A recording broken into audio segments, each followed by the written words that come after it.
जय श्री कृष्णा, राधे राधे। आज के इस वीडियो में मैं आपको एकादशी व्रत के पारण की दो कथाएं सुना रही हूँ। इन कथाओं को द्वादशी के दिन आवश्यक रूप से सुनना चाहिए। जो भी मनुष्य एकादशी का व्रत रखते हैं और द्वादशी को एकादशी व्रत का पारण करते हैं, पारण करने से पहले इन दोनों कथाओं को सुनना अत्यंत आवश्यक है। ऐसा करने से हमें एकादशी व्रत का संपूर्ण फल मिलता है। आइए अब इन कथाओं को सुनते हैं। सभी बोलिए विष्णु भगवान की जय। ओम नमो भगवते वासुदेवाय। एकादशी माता की जय। बहुत समय पहले की बात है।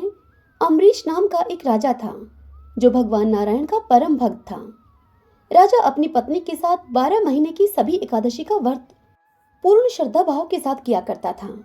उस दिन द्वादशी थी। पूजन एवं गौदान करके वो पारण करने के लिए जा रहे थे।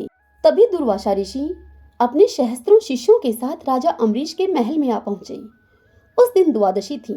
राजा अम्बरीश ने उनका आदर सत्कार किया और बोले, हे ऋषिवर, आप सही समय पर पधारे हैं। हम अभी अपनी पत्नी के साथ एकादशी व्रत का पारण करने वाले थे। आप भी हमारे साथ भोजन करें। यह सुनकर दुर्वासा ऋषि ने राजा अम्बरीश का यह आग्रह स्वीकार कर लिया और स्नान करने के लिए यमुना तट पर चले गए। द्वादशी लगने में केवल एक घड़ी ही शेष थी। उनके पुरोहित जी ने उनसे कहा कि हे राजन, पारण का समय हो रहा है। द्वादशी में पारण न करने से व्रत भंग होता है, एकादशी का फल प्राप्त नहीं होता है। यह सुनकर राजा असमंजस में पड़ गए। उनके लिए अतिथि से पहले भोजन करना अनुचित था। पुरोहित जी ने उनसे कहा कि राजन, अगर आप ठाकुर जी का चरणोदक ग्रहण कर लेंगे तो अतिथि का अपमान भी नहीं होगा और आपकी पारण की प्रक्रिया भी पूरी हो जाएगी। पुरोहित की बात को मानकर राजा अम्बरीश ने वैसा ही किया।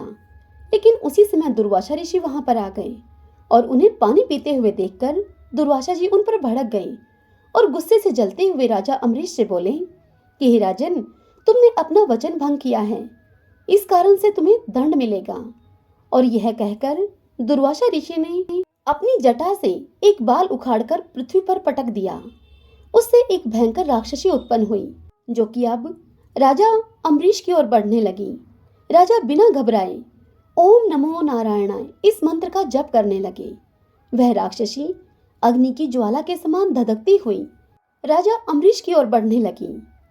इन भगवान का सुदर्शन चक्र, जो भगवान नारायण की आज्ञा से राजा अम्बरीश की रक्षा में नियुक्त था, सुदर्शन चक्र ने पल भर में ही राक्षसी को भस्म कर दिया और फिर सुदर्शन चक्र दुर्वासा ऋषि की ओर बढ़ने लगा।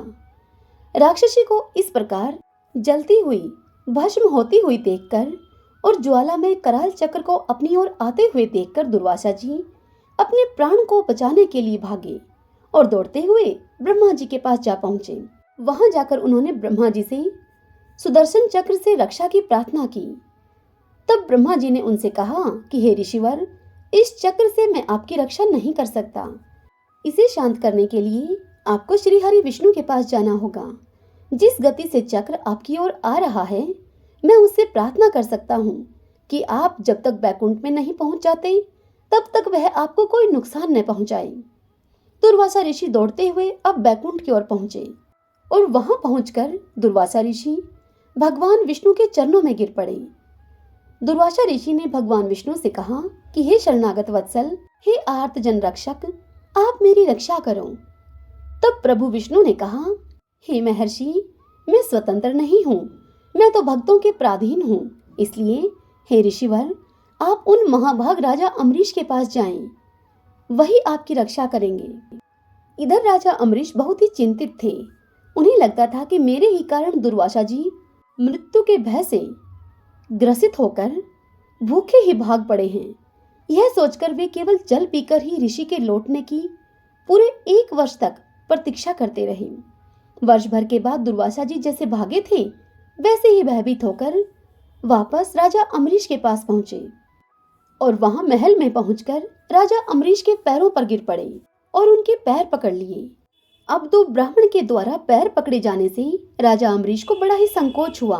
तत्पश्चात राजा अम्बरीश ने भगवान विष्णु की स्तुति की और इस स्तुति के प्रभाव से सुदर्शन चक्र को शांत किया और ऋषि दुर्वासा के प्राण बचाए।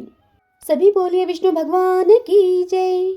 आइए अब एकादशी व्रत पारण की दूसरी कथा सुनते हैं। पुराने काल में एक लड़की थी जिसका नाम था वृंदा। उसका राक्षस कुल में जन्म हुआ था। वृंदा बचपन से ही भगवान विष्णु जी की परम भगत थी। बड़े ही प्रेम से भगवान की पूजा किया करती थी। जब वह बड़ी हुई तो उसका विवाह राक्षस कुल में दानवराज जलंधर से हो गया। जलंधर समुद्र से उत्पन्न हुआ था। वृंदा बड़ी ही पतिव्रता स्त्री थी, सदा अपने पति की सेवा किया करती थी।